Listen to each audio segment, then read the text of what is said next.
नमस्ते सर्वांना, रवीना रेसिपी मध्ये तुमचं सर्वांचं खूप खूप स्वागत आहे। तर आज मी तुम्हाला झणझणीत मटणासारखा हरभऱ्याचा रस्सा बनवून दाखवणार आहे। ते हरभऱ्याचा थंडीच्या दिवसात रस्सा तुम्ही प्यायला ना तरी सर्दी वगैरे होणार नाही। थंडीच्या दिवसात खूप चांगला असतो याचा रस्सा प्यायल्यावर। तर हे हरभरे मी आता कुकरला आहे ना 5-6 शिट्ट्या घेऊन शिजवून घेतलेले आहेत आणि वाटण्यासाठी खोबरं, कांदा, लसूण, अद्रक आणि गरम मसाला थोडासा घेतलाय, खसखस आणि लवंग, मिरी आणि दालचिनी घेतली थोडीशी। तर हे मी सगळं भाजून दाखवते तुम्हाला। ते बघा मी कढई ठेवलेली आहे, लोखंडाची कढई ठेवली। त्याच्यामध्ये आता मी पहिल्यांदा कांदा भाजून घेते, चांगला लालसर होईस्तोपर्यंत बारीक गॅसवर चांगला व्यवस्थित भाजून घ्यायचा। हे बघा आपला कांदा मस्त लालपैकी भाजलेला आहे। तर आता मी हा काढून घेते। ते बघा खसखस, लवंग, मिरी आणि दालचिनी मी याच्यामध्ये घालून घेते आताच, कारण नंतर मग कसं ते खसखस सगळं आपला कढईला लागून बसतो, म्हणून खोबरं भाजायच्या आधी थोडंसं तेल घालून खसखस भाजून घ्यायचा आणि त्याच्यावर खोबरं टाकायचं। हे काढून घ्यायचं म्हणजे कढईला लागलेला असतो तो आपला खोबऱ्यामध्ये येऊन जातो। तेलामध्ये थोडंसं फ्राय करून घ्यायचं आहे। आता हे झालेलं आहे फ्राय। ही लोखंडाची कढई आहे ना, पातळ असते आणि त्याच्यामध्ये आहे ना लगेच कोणती गोष्ट भाजली जाते, म्हणून मी लोखंडाची कढईच वापरते।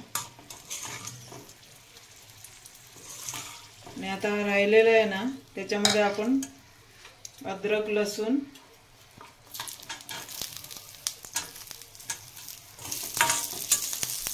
आणि खोबरं भाजून घ्यायचं।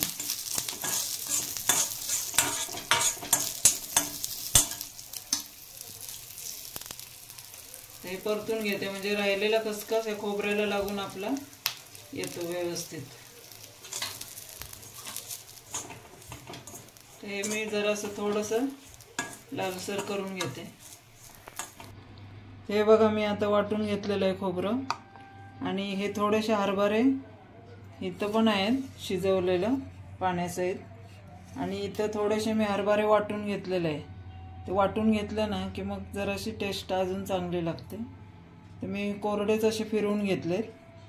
तर आता इकडं कढई ठेवलेली आहे, तर त्याच्यामध्ये तेल तापलेलं आहे। तर आता मी हा कांदा घालून घेते।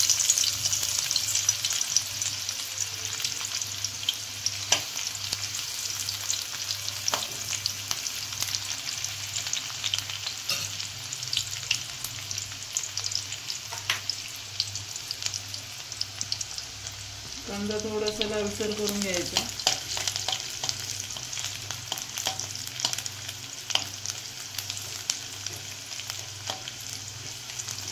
हे आमटी मस्त ना मटणासारखी झणझणीत होती। भाताबरोबर, चपातीबरोबर पण तुम्ही खाऊ शकता। आता आपल्या कांदा लाल होत आलाय, तर मी हे तिखट आहे ना गरम मसाला मिक्स केलेला आहे ते घालून घेते। आता हे गॅस थोडा बारीक ठेवते म्हणजे आपला मसाला जळणार नाही।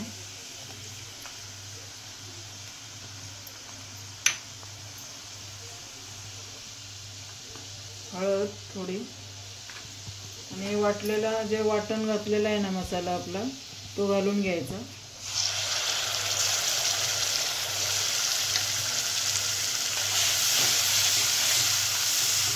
याच्यातच आता मी थोडासा टोमॅटो घालून घेते, कट केलेला आहे। आणि हे चांगलं आता परतून घ्यायचं तेल सुटेस्तोपर्यंत। ते बघा आपलं तेल सुटेस्तोपर्यंत मसाला आता चांगला भाजलेला आहे। टोमॅटो घातलं त्याच्या कशामुळे की टोमॅटोमुळे चव पण चांगली येते, आणि टोमॅटोमुळे जर आपली आमटी जास्त तिखट होणार असेल तर त्याच्यामुळं टोमॅटोने थोडीशी कमी तिखट होते, म्हणून टोमॅटो घालून घ्यायचा, तिखटपणा कमी होतो आपला। आणि आता गरम मसाला घातलेलाच आहे मी, तुम्हाला पाहिजे तर वरून तुम्ही अजून गरम मसाला घालू शकता। आता हे सर्व वाटलेले हरभरे आणि हे हरभरे थोडे घातले मी। गॅस थोडा मोठा ठेवायचा आणि परतून घ्यायचं।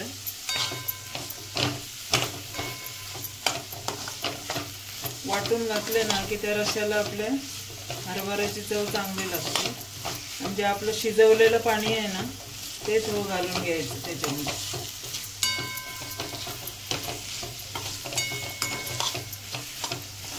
आता शिजवताना मी मीठ घातलेलं होतं, त्याच्यामुळे आता मी मीठ थोडं घालणार नाहीये, नंतर आपण टेस्ट करून मीठ घालू शकतो।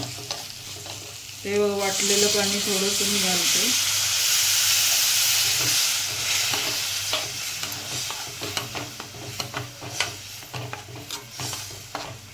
हे हरभरे आहे ना शिजलेले, चाट मसाला वगैरे घालून सुद्धा तुम्ही मुलांना देऊ शकता खायला। टोमॅटो, कोथिंबीर, चाट मसाला असे कोरडे पण छान लागतात नाश्त्याला। आता जेवढी तुम्हाला पाहिजे तेवढी तुम्ही पातळ करून घेऊ शकता। आता काय होतं, हे उकळ आली ना की आपला हरभरा आहे डाळीचा कुठलाही प्रकार ते काय होतं आमटी घट्ट होते। आणि वरून कोथिंबीर घालायची। आता कढ यायला द्यायचं, झाकण ठेवते मी थोडं। ते बघा आपल्या आमटीला आता चांगलं कढ आलंय, उकळले चांगली। तर आता अशी आमटी तुम्ही करून बघा आणि कमेंट्स मध्ये नक्की सांगा। आणि लाईक करा, शेअर करा आणि सबस्क्राईब करा।